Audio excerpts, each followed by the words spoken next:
आएगा। Welcome the Pakistani family reaction. तो कैसे हैं आप सब? मेरा नाम आजाद है मेरा नाम यार। है। आज का वीडियो बहुत ही बड़ा होने वाला है भाई साहब। आज हम रिएक्ट करने वाले हैं भारत ने बैन जैसे ही बांग्लादेश पे ठोका, बांग्लादेश में शुरू हो गई भुखमरी, सारी चीजें पहुंच गई महंगाई के उतने तक। हाँ। अच्छा ऐसा हुआ है। हाँ। चलो वीडियो देखती हो मेरे भाइयों, क्या बन गया हुआ है। वाकई इंडिया ने तो 24 घंटे अल्टीमेटम दिया हुआ था इनको, और हो खत्म हो गया। वाच करते कड़ौन करते स्टार्ट। अब बांग्लादेश में खाद्य तेल की कीमतें बढ़ रही हैं, जिसे लेकर सलाउद्दीन का कहना है कि तेल की कीमतों में बढ़ोतरी का कारण सप्लाई चेन के भीतर सिंडिकेट और बिचौलिया है।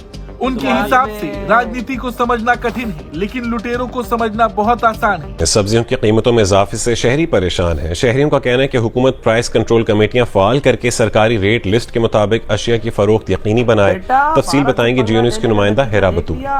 लाहौर शहर के मुख्तलिफ बाजारों में सब्जियां सरकारी कीमत के बरअक्स ज्यादा कीमतों में फरोख्त की जा रही हैं, जिसकी वजह से शहरी बहुत परेशान है। जो फरोख्त की जा रही हैं वो सब्जियां वो दर्जा दोम और सोम फरोख्त की जा रही हैं, जबकि उनको फरोख्त दर्जा अव्वल की सरकारी रेट लिस्ट के मुताबिक किया। मसला खराब होगा, ये तो भूख मरने वाली हिसाब हो जाएगा। ये बांग्लादेश ने गलती कर ली है। गलती कर ली है, एक मिसाल है, जैसे कि मतलब के टाइम गधे को भी बाप बनाना पड़ता है। ये कैसी मिसाल दी आपने? ऐसी मिसाल ही है। बांग्लादेश को इंडिया के साथ बनानी चाहिए, अपने मुल्क के लिए काम निकलवाने चाहिए, जहाँ तक हो सकता है तरक्की करनी चाहिए। और जो है इंडिया जो है मुल्क तरक्की याफ्ता मुल्क, ऐसे ही बांग्लादेश को उनसे सीखना चाहिए और आगे तरक्की की तरफ बढ़ना चाहिए। अगर 1971 देखे जब वो मशरकी पाकिस्तान था और फिर बांग्लादेश बना, 1971 से लेके आज तक लिहाज से भारत बांग्लादेश के लिए बेहद अहम है। फरवरी 2024 के विदेश मंत्रालय के आंकड़ों के मुताबिक भारत एशिया में बांग्लादेश का सबसे बड़ा निर्यात बाजार है। वित्त वर्ष 2022-23 में भारत को बांग्लादेश का निर्यात लगभग $2 अरब का रहा था। वहीं वित्त वर्ष 2022-23 में कुल द्वीपीय व्यापार 15.9 अरब डॉलर का रहा। इसी साल अगस्त में शेख हसीना की सरकार के पतन के बाद से द्वीपीय व्यापार पर असर पड़ा है। भारत को बांग्लादेश को चटियल मैदान बना देना चाहिए, चटियल मैदान बना देना चाहिए। मैं आज से 15 दिन पहले तक मैं कह रही थी कि डिवाइड कर दो और एक हिंद देश और एक बांग्लादेश रहने दो, लेकिन अब जिस तरीके से ये छोटा हजूर और बड़ा खजूर दोस्तों, वो एक कहावत है कि हम तो डूबेंगे सनम, साथ में तुमको भी ले डूबेंगे, और यही हुआ है बांग्लादेश और पाकिस्तान के साथ। दरअसल भारत को बांग्लादेश आंखें दिखा रहा था कि हम भारत से माल नहीं खरीदेंगे जिनमें खाने पीने की वस्तुएं, अनाज वगैरह शामिल हैं, हम पाकिस्तान से लेंगे। परंतु अब खबर आई है कि पाकिस्तान में खुद खाने पीने की चीजों के दाम बढ़ चुके हैं और वहां पर लोग काफी ज्यादा हंगामा कर रहे हैं कि हम तो भूखे मर रहे हैं और हमें बांग्लादेश। लिहाज से भारत बांग्लादेश के लिए बेहद अहम है। फरवरी 2024 के विदेश मंत्रालय के आंकड़ों के मुताबिक भारत एशिया में बांग्लादेश का सबसे बड़ा निर्यात बाजार है। वित्त वर्ष 2022-23 में भारत को बांग्लादेश का निर्यात लगभग $2 अरब का रहा था। वहीं वित्त वर्ष 2022-23 में कुल द्वीपीय व्यापार 15.9 अरब डॉलर का रहा। इसी साल अगस्त में शेख हसीना की सरकार के पतन के बाद से द्वीपीय व्यापार पर असर पड़ा है। बांग्लादेश में हिंदू समाज कट्टरपंथियों के निशाने पर है, जिसे लेकर भारत बार बार आपत्ति जता रहा। और अगर बांग्लादेश में ये सब नहीं रुका तो इसका असर दोनों देशों के रिश्ते पर भी पड़ेगा।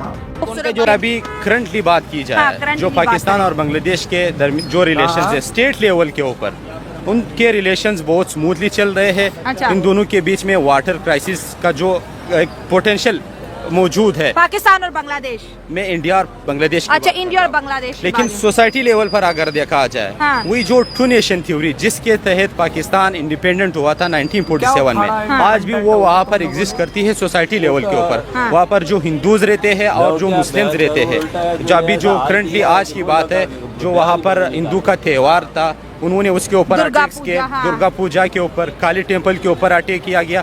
तो इस तरह की जो चीज़ें हैं वो सोसाइटी लेवल तक मौजूद है, लेकिन स्टेट लेवल के ऊपर अगर हम देखते हैं तो ये हमें बिल्कुल बरक्स नजर आता है। अगर स्टेट लेवल की बात करें तो शेख हसीना वाजिद जब से गई हैं तब से ही बांग्लादेश की जो अभी जो इंटरिम गवर्नमेंट की अगर बात कर लें, क्योंकि वो तो अभी फिलवक्त फर्जी गवर्नमेंट चल रही है, मोहम्मद यूनुस की। तो ये इंडिया को लेके इनमें बड़ी नफरत देखी जा रही है। कभी इंडिया के खिलाफ नारेबाजी लगाएंगे, कभी कहेंगे शेख हसीना वाजिद हुई, वो इंडिया की पपेट थी, और अब उन्होंने काली टेम्पल के अंदर से वो मुकुट भी चुरा लिया जो मोदी साहब ने 2021 में गिफ्ट किया था। इसका क्या मतलब है? ये डायरेक्टली इंडिया को प्रोवोक कर रहे हैं कि वो आए, फौजें लेके आए, या फिर कोई सियासी इनके ऊपर, या फिर इनके बॉर्डर सील करते, कुछ ये बड़ा ही चाह रहे हैं। आपके जो सवाल है इसको मैं यूँ एड्रेस करना चाहता हूँ कि इंडिया का जो फॉरेन पॉलिसी है वो इस वक्त जो एक रीजनल हिजुमान होता है, यानी पूरी रीजन को वो कंट्रोल करना चाहता है, पूरी साउथ एशिया को। ठीक है, पूरी एशिया को, साउथ एशिया तो उसके कंट्रोल, ग्लोबल साउथ के लीडर हैं। हाँ। जो साउथ एशिया है वो तो ऑलरेडी इंडिया के कंट्रोल में है। साउथ एशिया में 8 ममालिक रहते हैं जो सार के मेंबर्स भी है।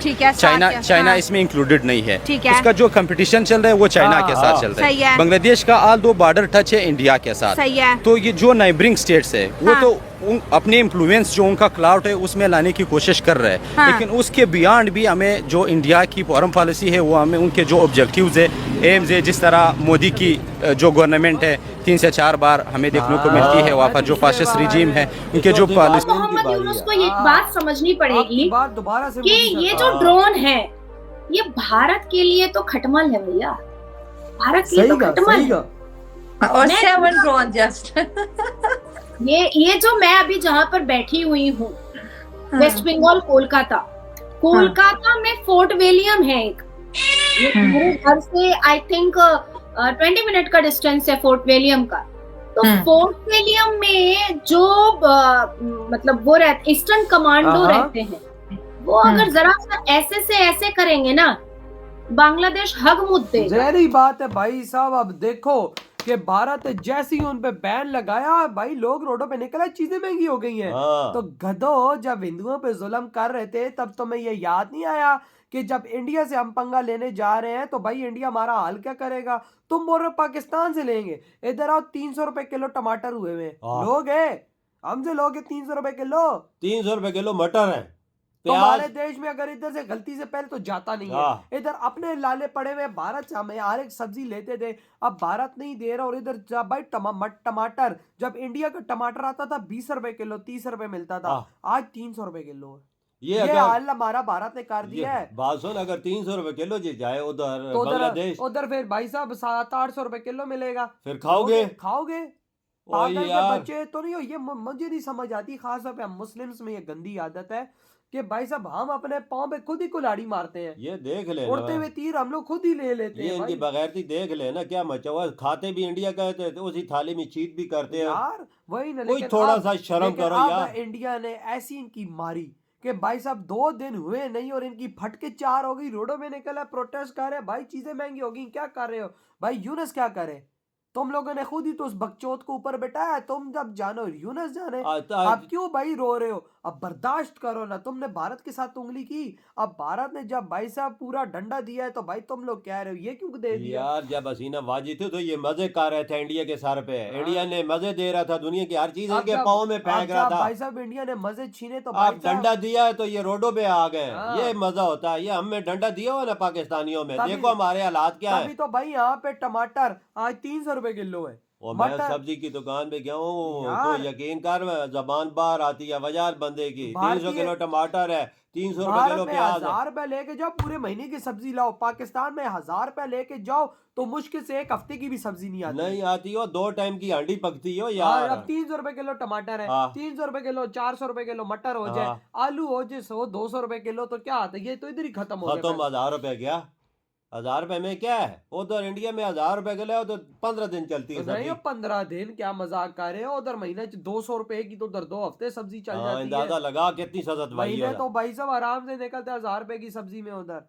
और बांग्लादेशियों को औकात अपनी याद दिला दी इंडिया ने कि तुम इसी औकात में हो और इसी औकात में तुम्हें रखना चाहिए। इंडिया छोड़ता नहीं है तुम्हें। अब तुम देखो तुम्हारे साथ और क्या क्या हाल करता है, और रुकते जाओ और कैसी तुम्हारी अब भारत बजाता है। आप यूनुस के कदमों पे जाके गिरो कि तुमने क्या किया है। तो भाई आपके क्या थॉट है? इधर ही वीडियो करते तो बाय।